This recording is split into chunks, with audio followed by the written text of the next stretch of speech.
지난주에 예수께서 요 11장에서는 예수께서 죽어 있는 나사로를 살리셨어요.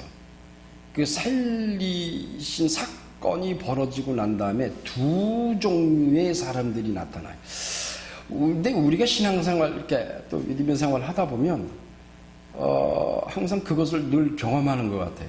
예수를 복음을 이렇게 정하고 예수의 말씀을 전하면 그걸 듣고 이렇게 마음에 새기고 또 그 말씀에 이렇게 관심을 갖고 또 마지막 그렇게 한 두 번, 세 번, 몇 번 하면 이렇게 교회를 가고 싶어하는 마음이 따라오는 믿음을 가지게 되는 사람이 있는가 하면 아예 그런 얘기를 들어도 전혀 관심이 없고 마음에 두지 아니하는 이 두 사람의 종류를 나타나게 되죠.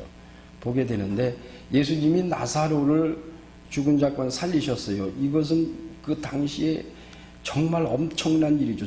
죽어서 관에 묶어서 그리고 이렇게 무덤 속에다가 집어넣어서 돌로 이렇게 꽉 막아 놓은 상태, 나흘이 지났다라고 하고 또 냄새가 날 정도로 죽은 시체의 썩은 냄새가 날 정도로 부패가 진행이 된 상태인데 그런데 그런 자를 예수께서는 한 번도 그 나사로를 시체, 죽음 이렇게 표현하지 아니하고 그를 그랬습니다. 살아있는 사람을 부르듯이 그래서 나사로야 나와라 이렇게 그를 또는 나사로야 이렇게 해서 그를 살리셨습니다. 그것은 지금 뭐 그런 일이 일어나면은 뭐 그 사람은 전 세계에 있는 모든 돈 많은 사람들 돈 싸들고 들어오겠죠. 엄청난 일이죠.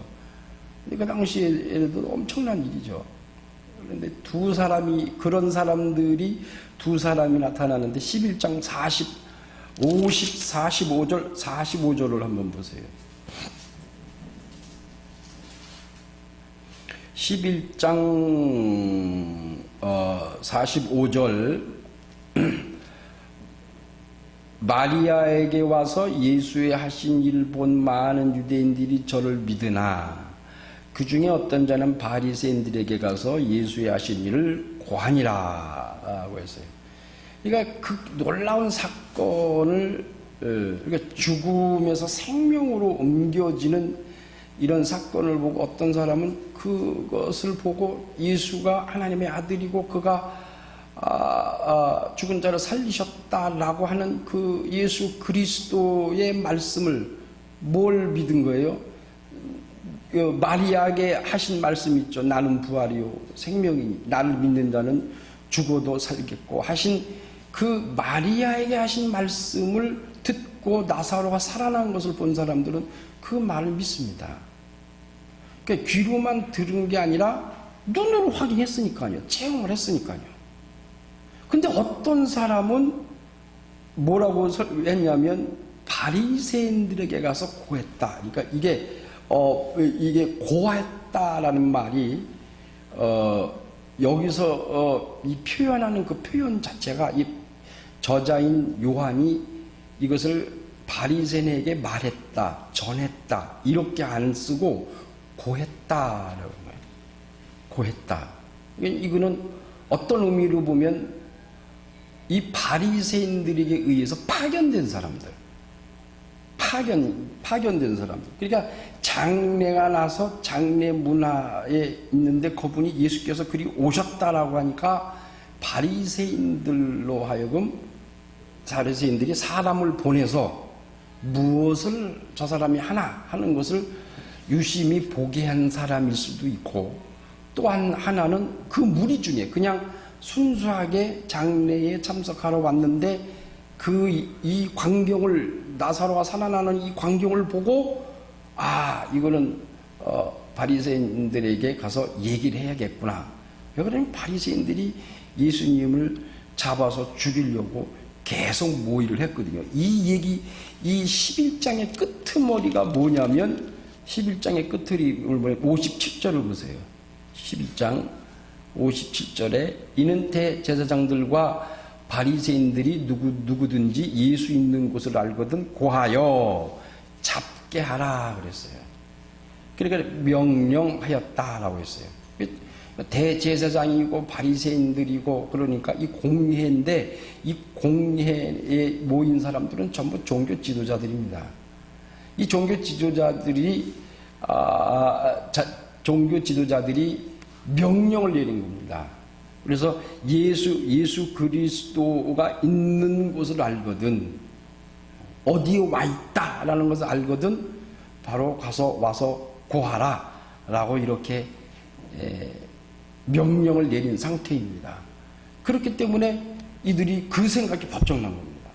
그래서 가서 바리새인들에게 가서 고했다라고 했는데, 여기 보면 대제사장들과 그랬어요. 전에 한번 설명한 것 같은데 대제사장은 하나밖에 없죠. 근데 여긴 그랬습니다. 복수를 썼습니다. 나중에 이제 뒤에 18장에 가면 또 설명을 하겠지만은 이게 안나스와 가야바를 얘기하는 겁니다. 이 가야바가 뭐라고 얘기한 사람이냐면, 이 가야바는 안나스의 사위입니다. 그러니까 안나스가 장이고 가야바가 사위인데 당대의 대제사장이 가야바입니다. 그런데 예수님을 잡아서 붙들어서 어디로 갔냐면 가야바에게 먼저 간 게 아니라 안나스에게 먼저 갔어요. 그러므로 봐서 이 당시에는 그래서 이 요한이 대제사장들하고 복수를 쓴 겁니다. 실질적인 행정적인 것은 가야바이지만 그 가야바보다도 더 많은 권한을 가지고 있고 모든 것에 결정을 내릴 수 있는 사람이 누구냐면 이 안나스입니다. 그러니까 안나스에게 먼저 갔다라는 것은 그가 사실상 실질적인 대제사장 역할을 했다는 얘기죠. 그리고 그 사위인 가야바가 그 당대의 대제사장이다라고 이렇게 설명을 하고 있으므로 인해서 이 저자 요한 눈에는 당대의 제사장이 둘이라는 얘기입니다. 그러니까 이것은 첫 번째는 세습이 이루어져서는 안 되거든요. 세습을 한 것이고, 두 번째로는 대제사장 하는 게 둘이라는 얘기는 참 이게 그만큼 종교가 하나님이 맨 처음에 아론을 통해서 제사장 직분을 맡게 하신 그 의도가 다 틀어진다. 여러분, 제사장이라고 하는 직분은 아론의 후손인데, 그 아론은 처음부터 아론은 죄를 지은 사람입니다. 하나님의 율법을 받으러 모세가 올라갔을 때 밑에서 그 아론과 그 후손들이 뭔 짓을 했어요? 송아지를 만들었어요. 그 죄로 인해서 하나님께서 아론의 후손을 갖다가 제사장 직분을 맡긴 겁니다. 여러분, 이게 복인 것 같아요? 축복인 것 같아요? 여러분, 우리가 지금까지 제사장 그러니까 하나님 앞에 예배를 드리는 사람, 제사를 드리는 사람, 그래서 구분시켜서 고귀한 걸로 알고 있죠. 물론 그 면이 없는 건 아닙니다. 그런데 그 아론과 그 아론의 후손들이 뭔 짓을 했냐면, 우상 섬기는데, 이스라엘이 우상 섬기는데 제일 앞에서 우상 섬긴 사람이에요. 그래서 하나님께서 그 후에 출애굽기에 보면 아론의 후손을 제사장을 맡겨놓은 겁니다. 그게 뭔 뜻인 것 같아요? 그게 너 요것만 해라 이 소리예요. 너 그렇게 죄를 지었고 내가 그 죄를 사해 줬으니까 너는 앞으로 딴짓하지 말고 그것만 하라 이 소리예요. 그것만. 하나님 앞에 제사 지내는 그것만, 늘 하나님 앞에 있어라 이 소리예요. 그런데 엘리 제사장 그 아들들은 뭔 짓 했어요? 그래도 못된 짓 하거든요. 여러분, 우리가 고린도후서에 보면 우리가 만인의 제사장이라고 그러죠. 그게 무슨 뜻인 것 같아요? 딴짓 하지 말라 이 소리예요. 예수께서 나의 죄를 위하여 십자가에서 죽으셨으니까 그 피로 우리가 거룩해졌으니까 이제부터는 헛짓거리 하고 다니지 말라 이 소리예요. 그러니까 오직 하나님만 바라보라 이 소리예요. 만인의 제사장이란 말이 그걸로 어깨에 힘주고 목이 굳어지고 갑질하라는 소리가 아니에요. 어떻게 보면 그것은 하나님이 딱 묶어버리는 겁니다. 당신 앞에서 자꾸 뛰쳐나가. 그러니까 하나님이 안 되겠다 싶어서 탁 잡아다가 너 여기만 앉아있어. 딴짓하지 말고. 아론은 그렇게 한 겁니다. 우리를 제사장이라 하는 것은 그겁니다. 이제는 나가서 딴짓하고 돌아다니지 말고 내 앞에 여기 와 딱 여기 와 있으라 이 소리예요. 나만 쳐다봐. 딴 거 보지 마. 이러시는 거거든요. 여러분 무얼 따라갈는지 뭐 알아서 하시고, 이 가야바라고 하는 과 안나스 가야바 이 두 사람이 대제사장으로 있었으니 얼마나 참 많은 어려움이 있었겠어요. 그러니까 서로 싸우고 울렁거리고 이게 종교 싸움이거든요.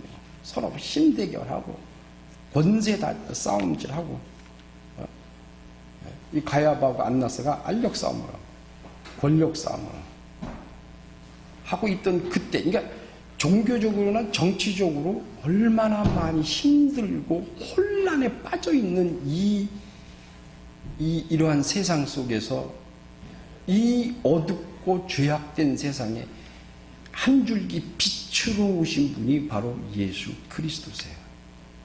그가 죽어있는 나사로를 살리셨어요. 죽어있는 나사로를 살렸다는 것은 그 죄에서 죽음에서 다시 새 생명을 얻을 수 있도록 하게 하셨다. 그러니까 그것은 예수 그리스도께서 십자가에 죽으시고 다시 부활하시는 것에 대한 예표입니다. 표적입니다. 그것을 보여주신 다음에 6월절 엿새전에라고 해서 1월 1절에 보면, 우리 1절을 다시 한번 읽어보도록 하겠습니다. 1절 시작. 6월절 엿새전에 예수께서 베다니에 이르시니 이곳에 예수께서 죽은 자 가운데서 사라지시다가 생긴 곳이라. 예, 6월절 요한이 이 얘기를 왜 시간 날짜를 6월절 엿새전이다 그랬어요. 그러면 지금 6월절이 시작되려면은 오늘까지 합치면 며칠 후라는 얘기예요. 7일 후라는 얘기예요. 이게 무슨 일이냐? 7일 후 6월절에 예수께서 어떻게 하셨죠? 잡히셨어요. 잡히시고 그날 죽으셨어요. 그러니까 예수님께서 십자가에 죽기 6일 전이에요. 6월절 그러면 이 얘기는 예수께서 십자가에서 죽기 6일 전이다라는 얘기예요. 그리고 이게 표적의 마지막이에요. 7번 표적의 마지막 표적이 뭐냐면 죽음에서 생명, 그러니까 죽음과 부활을 의미하는 이 나사로의 죽음에서 살려내신 이 마지막 표적인데, 그 끝무늬가 뭐냐면 잔치입니다. 잔치예요. 예수께서 엿새전에 베다니에 이르니 이곳은 예수께서 죽은 자 가운데서 살리신 나사로가 있는 곳이라. 거기서 예수를 위하여 잔치할세라고 했어요. 잔치했다. 우리의 신앙도 시작이 잔치로 시작해서 잔치로 끝나요. 그러니까 여러분들이 잔치라고 하는 것은 슬픔이나 괴로움이 있는 곳이 아니죠. 기쁨과 즐거움만 있는 것이 잔치죠. 우리나라의 그 노래 중에 있어. 잔치 잔치 열렸네 무슨 잔치 열렸나 이런 노래잖아요. 잔치 있죠. 그 우리나라 음식에도 잔치국수라는 게 있잖아요. 잔치국수. 잔치를 하는 거예요. 우리가 예수를 처음 만났을 때 얼마나 기쁘고 즐거워요. 참 그날을 기념하면서 우리가 잔치를 해야 하는 것이 마땅해요. 근데 이 마지막도 우리가 무엇으로 잔치로 끝나죠? 혼인잔치. 주께서 공중으로 오시고 우리가 신부로서 부활해요.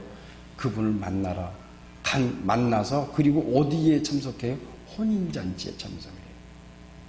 근데 이 7번째 표적이 잔치로 끝났는데 첫 번째 표적이 무슨 잔치였죠?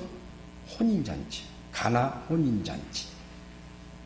그러니까 예수 그리스도는 혼인잔치로 시작을 해서 그때의 물을 피로 물을 몰면 포도주로 만드셨어요. 그건 그 포도주는 당신이 십자가에서 흘리실 피를 의미한다 이 말이에요. 그러니까 그 혼인잔치를 통해서 내가 이 세상에 오신 것은 이 피를 너희에게 나눠주기 위하여 왔다라고 하는 표적을 보여주시고 7번째 표적이 뭐냐면 죽음에서 생명이에요. 그러니까 부활이에요. 첫 번째의 가나 혼인잔치는 죽음, 당신의 피 흘리실 죽음을 얘기하는 것이고 7번째 표적, 마지막 표적은 잔치입니다. 부활에 대한 잔치입니다. 그리고 이 잔치를 열었다라고 했어요. 근데 나사로가 어떤 사람이에요? 죽음에서 다시 살아난 사람인데 이 나사로가 무엇을 하고 있었냐면 마르다는 이를 보고 나사로는 예수와 함께 앉은 자 중에 있다라 그랬어요. 그러니까 분명히 살아났다는 얘기예요. 분명히 살아났다는 얘기예요. 예수께서 나사로를 살리시고 그리고 다시 복음을 증거하시다가 이제 그때가 이르러서 베다니로 다시 오셨어요. 베다니로 다시 와서 이제 여기서 잔치를 하시고 그리고 예루살렘 성으로 입성하시고 그리고 거기서 복음을 증거하고 가르치시다가 잡히시고 죽음을 당하세요. 그러니까 이 얘기는 뭐냐면 이제 여기서 이 잔치, 이 세상에서의 그리스도께서 마지막 잔치를 하시고 그리고 이제 죽음으로 가는 첫 발을 딛는 날이 바로 이 날인데 이 날이 나사로와 함께 앉았다 그랬어요. 유대인들의 문화는 식사 자리에 초청해서 그 가족과 함께 식사 자리에 앉아 있다라고 하는 것은 이제부터는 당신은 남이 아니고 우리와 한 식구입니다 라고 하는 것을 의미하는 것이 이 식사 자리에 함께 앉는 것입니다. 그게 식사 문화예요. 그러니까 이 장면은 지금 예수 그리스도께서 나사로의 집을 찾아오셨어요. 그리고 식사 자리에 함께 앉는다. 그 말은 죽었다가 살아난 바로 너 나사로, 너를 내 식구로 맞이한다. 그래서 요한계시록에 있는 것처럼 문을 두드리면 네가 열면 내가 들어가서 너와 먹고 마시리라 하셨어요. 그런 것처럼 이거는 한 식구를 의미해요. 예수께서 죄 가운데 있는 우리를 부르셨어요. 부르시고 그분이 어떻게 해서 나와 함께 내게 들어오셔서 나와 먹고 마시며 함께 지내세요. 그분이 나를 당신에게로 초청해서 나를 한 식구로 맞이하시는 거예요. 이 그것입니다. 그러니까 나 같은 죄인이잖아요. 나 같은 죄인. 얼마 전에 참 그 일본 오케스트라, 바이오니스트인데 나 같은 죄인 어메이징 그레이스 그거를 연주하는데 아주 그냥 이 살이 닿다. 이 살이 아주 막 이 닭살이 얼마나 그걸 연주를 잘하는지 정말 이 음악 악기 중에서 가장 천사의 음성을 가장 많이 닮은 게 뭐냐 그러면 이 바이올린을 말해요. 바이올린. 그 다음에 두 번째는 오보를 얘기하고 오보가 뭔 줄 알아야지. 사람의 소리, 사람의 목소리를 가장 비슷하게 내는 게 오보예요. 근데 악기 중에서는 천사의 음성을 가장 잘 표현한 게 뭐냐면 이 바이올린이라고 하거든요. 이 바이올린으로 어메이징 그레이스를 하는데 그것도 일본 여자예요. 난 그냥 시큰둥하게 들었어. 근데 그 연주가 정말 잘하더라고요. 참 잘하더라고요. 나 같은 죄인, 속으로 따라하면서 나 같은 죄인. 살리시니 주 은혜 놀라와. 예? 이제 얼마나 놀라우세요. 나 같은 죄인을 살리신 그분이. 근데 그분이 한술 더 떠. 나를 부르세요. 나를 초청해. 그래서 가봤더니 식사가 놓여있어. 상이 놓여있다 이 소리예요. 그래서 그분과 같이 식사를 같이 해. 그 자리가 무슨 잔치라고요? 혼인잔치다. 그분이 지금 마리아의 이 나사로의 집에 들어와 계시나. 근데 들어와 있는데 한 가지 참 재밌는 사실이 있어요.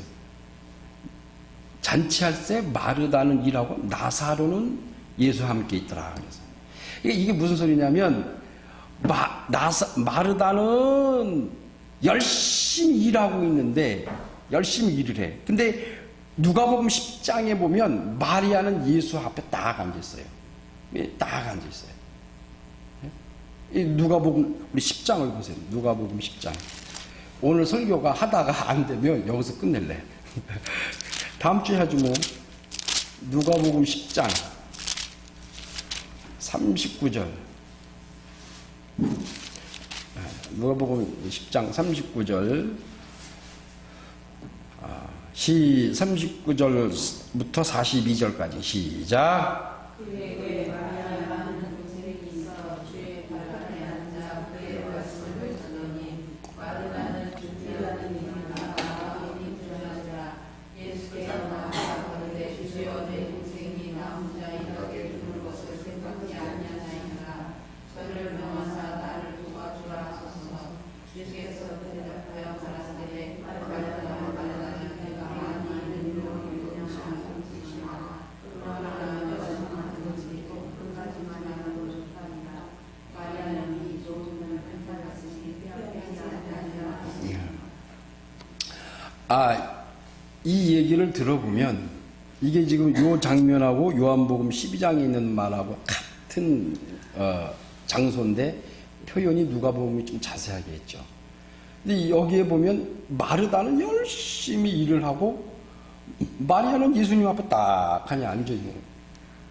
그러니까 이 사람들이 많이 우리가 착각하는 게 하나 있어요. 이 얘기를 들으면 그러죠. 마르다를 참 못된 여자라고 생각하죠. 못된 여자라고. 와서 아이고 주님 나는 봐서 지금 요 밥하느라고 죽겠는데 쟤는 여기 딱 앉아갖고 성경 펴놓고 지금 예수님 앞에서 딱 여기 앉아서 가만히 앉아서 말씀만 듣고 있다고. 나 힘들어 죽겠다고. 그러니까 쟤도 좀 가서 일하라고 하라고 그렇게 얘기 좀 해주세요 하고 한 거예요. 근데 예수께서 뭐라고 그러셨냐면 마르다야 네가 많은 일로 염려에 근심하는구나. 그러나 몇 가지만 하든지 혹 한 가지만 한 가지만이라도 족하니라. 마리아는 이 좋은 편을 택하였으니 빼앗기지 아니하리라 그랬어요. 그러니까 이렇게 보니까 예수님이 마르다는 너는 그냥 시키지도 않는 일을 네 스스로 해갖고 그냥 일만 많아지고 그래서 허덕이고. 근데 이 마리아는 자기가 원하는 일, 요 예수님 앞에서 말씀 듣는 것으로 딱 그걸 선택했다. 그러니까 그건 네 책임이지 그게 어떻게 마리아 책임이냐 라고 말씀하신 것으로 오해를 하게 된다 이 말이에요. 그래서 마리아를 비난하지요. 그러면 마리아라고 하는 사람이 없다면 그러면 소는 누가 키워? 예? 밥은 누가 해? 여기 보쌈은 누가 끓이고 김치는 누가 담아? 할 사람이 없잖아요. 예? 이따 떡볶이 할 텐데 떡볶이는 누가 하고? 다 여기 와서 앉아있으면 이게 그 뜻이 아니에요. 이게 우선순위가 무엇이냐는 말이에요. 여러분 우리가 신앙생활하고 우리 삶 속에서도 항상 머릿속에 무엇을 지금 이 시간에 내가 꼭 해야 할 우선순위가 무엇이냐, 가장 먼저 해야 할 게 무엇이냐를 지금 그거를 생각해야 되거든요. 근데 제가 이렇게 잠깐 생각해 봤어요. 마리아에게 우선순위는 예수님 앞에서 말씀을 듣는 거예요. 마리다의 우선순위는 밥을 하는 거예요. 누구를 위해서? 거 모인 사람들을 위해서. 어떤 게 중요할까요? 어떤 게? 중요하고 안 중요한 게 없어. 마리아의 우선순위는 그거야. 또 마르다의 우선순위는 밥하는 거야. 그게 그의 생각, 믿음의 차이지, 그것이 어떤 것이 중하고 어떤 것이 낫다, 이 소리가 아니에요. 그러니까 마르다는 그걸 선택을 한 거예요. 그게 우선순위야. 그래야 모든 사람들이 먹으니까, 식사할 수 있으니까. 근데 내가 개인적으로 생각해 보면 마리아보다는 마르다가 믿음의 선배인 것 같아요. 왜 마르다가 우리 11장에서 봤지만, 마르다는 이미 예수님에게 나는 부활이요 생명이다, 이것을 믿느냐? 예, 믿습니다. 마지막 날에 우리 모두가 부활할 것입니다 하고 대답을 했어요. 그렇다면 마르다는 이미 부활에 대한 믿음이 있는 사람이에요, 마르다보다. 근데 그러니까 마르다는 이미 예수님이 하시는 모든 말씀, 그러니까 우리로 따지면 새신자학교, 구역장학교, 교부장학교까지 다 마친 사람이에요, 이 사람. 예수님이 하신 말씀을 그 시간에 안 들어도 이미 다 그 믿음을 가지고 있는 사람이에요. 그래서 기본적인 그 성경 공부를 다 한 사람이에요, 이 사람. 이 사람이에요. 우리가 예전에 보면 새신자를 가서 밥하세요, 차량 봉사하세요 하는 거 안 하죠. 새신자는 그냥 어디다 갖다 놔요? 성경 공부하는 데만 갖다 놓잖아요. 나는 이렇게 생각을 해요. 그래서 마리아는 우선순위가 말씀을 배워야 돼. 마르다는 우선순위가 이미 말씀을 많이 배웠기 때문에, 믿음이 있기 때문에 그는 많은 사람들을 위해서 하나님이 그에게 사명을 주신 거예요. 근데 그걸 깨닫지는 못해. 누가? 마르다가. 그걸 깨닫지는 못해. 그러니까 예수께서 이걸 뭐니? 우선순위로 네가 그걸 선택했으니까 그걸로 족하다, 이 소리예요. 마리아는 우선순위로 이걸 선택했으니까 마리아는 이것으로 족하다라고. 다음 성경 볼 때는 그렇게 하지 마시기 바랍니다. 마르다 욕하지 마세요. 마르다 괜찮은 여자요. 그런 여자 없으면 누가 밥을 해요. 자, 우리 요 한 가지만 더 하고 3절을 보겠습니다. 3절. 마리아는 지극히, 요한복음 12장 3절이에요. 마리아는 지극히 비싼 향유 곧 순전 한 근을 가져다가 예수의 발 붓고 자기 머리털로 그의 발을 씻고 향유 냄새가 집에 가득하더라 그랬어요. 근데 이 한 근, 한 근을 이게 얼마가 되느냐? 이거는 우리가 따져볼 필요도 없어. 그 다음에 나와. 이게 5절에 이 향유를 어찌하여 300데나리온에 팔지 않았느냐? 이거 누가 한 말이에요? 가룟 유다가 한 말이에요. 가룟 유다가 한 말이야. 그러니까 가룟 유다는 벌써 회계를 맡은 사람이라고 그랬잖아요. 뒤에 나와요. 6절에 이렇게 말하면 가난한 자를 생각하며 하며 저는 도적이라 돈꾀를 맡고 거기 넣은 것을 훔쳐갔습니다. 돈꾀를 맡은 사람 조심해야 돼. 그래서 얼마나 머리가 회전이 빨라. 저 300대 전자계산기를 탁 쳐본 거예요.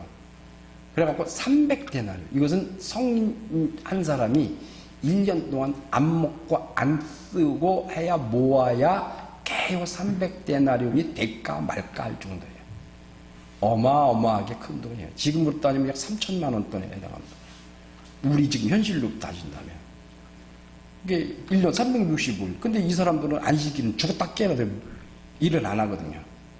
그러니까 365일에서 50일 빼봐. 그 300일이요. 그 300일이고 또 300일에서 뭘 빼야 돼요? 6월절 또 이 4대 절기를 다 빼야 돼요. 그 일을 안 하니까. 그 다 빼고 하면은 잘해야 한 300일이 모자라요. 그 동안에 안 먹고 안 쓰고 해야 모으는 돈이 이 300데나리. 어마어마하게 큰 돈이에요. 이것을 갖다가 예수님 발에다가 부었다. 예수님 발에 부었다. 그리고 자기 털로 그의 발을 씻었다. 여자에게 있어서 이 머리털은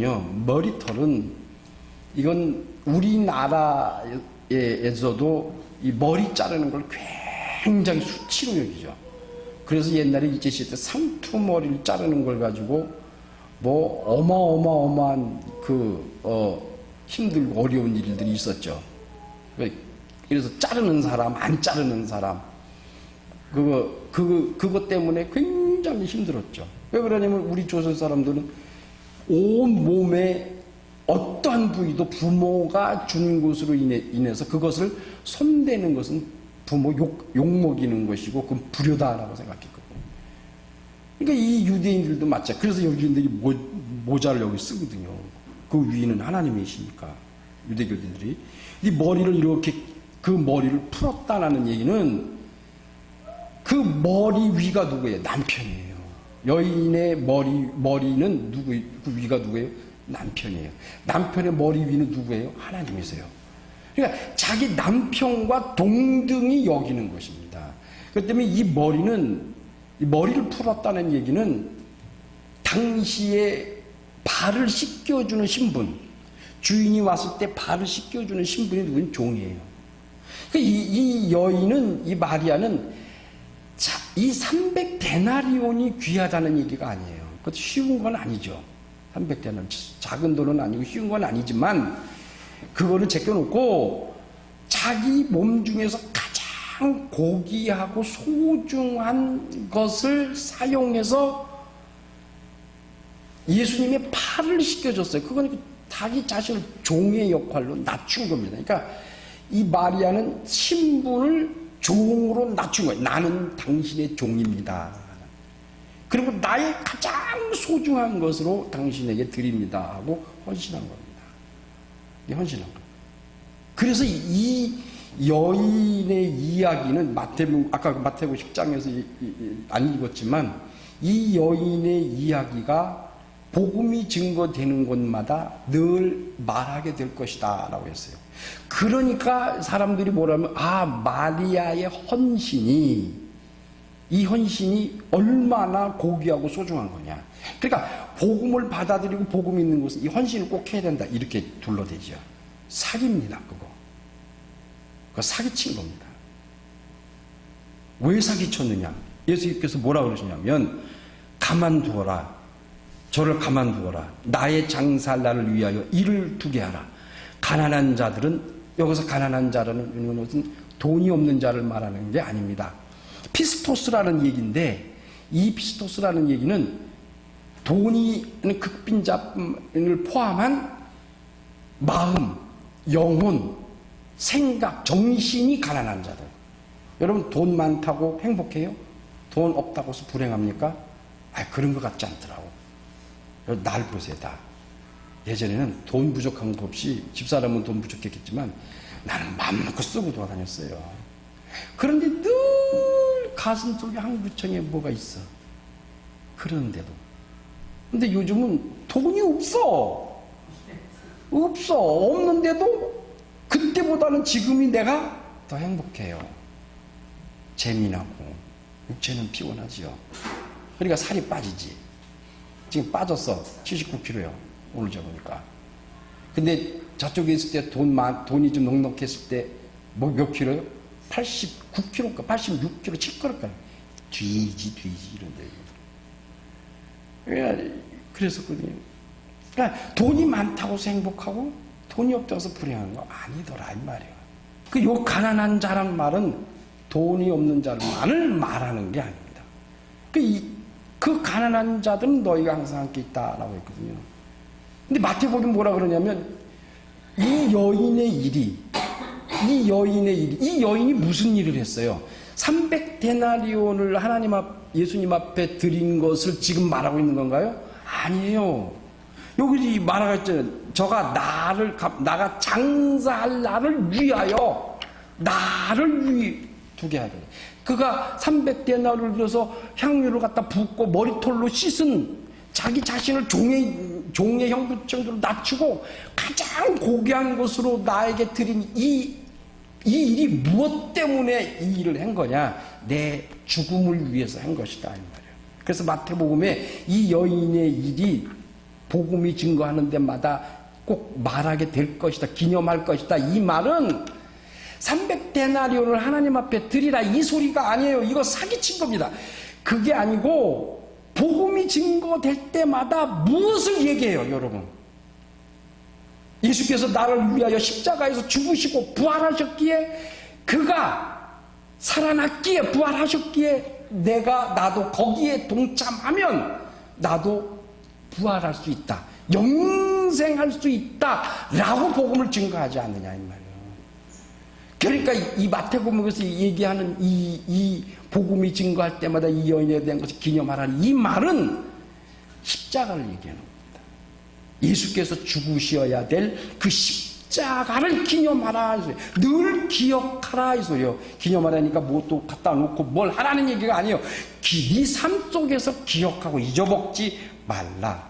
그렇게 하고 나서 그 하실 때에 그 300데나리온이라는 향유를 갖다 부을 때에, 붓고 나서 머리털로 씻고, 그리고 나서 뭐라고 거기 설명하고 있어요?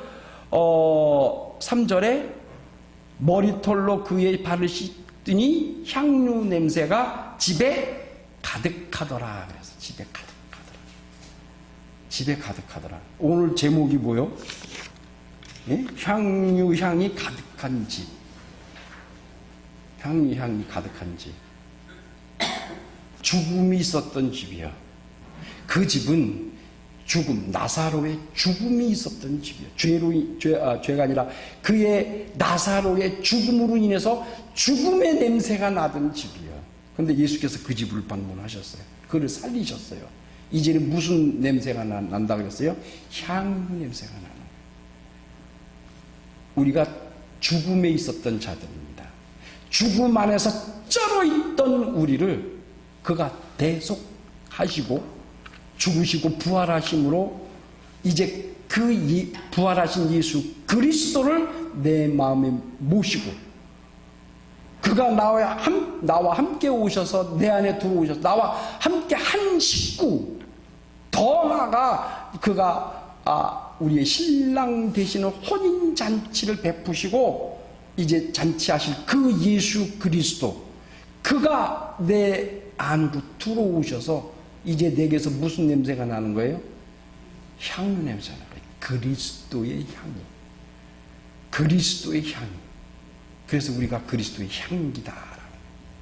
그러니까 내게서 죽음의 냄새 나던 죽음이 냄새 나던 우리 가정이 그리스도가 들어오심으로 인하여 이젠 그리스도의 향이 퍼져난다 이 말이에요. 네. 여러분 영혼과 여러분 가정에 죽음의 냄새에서 그리스도의 향긋한 그리스도의 향이 나는 여러분 되시고 한 주가 되시기를 예수 이름으로 축원합니다. 기도하겠습니다.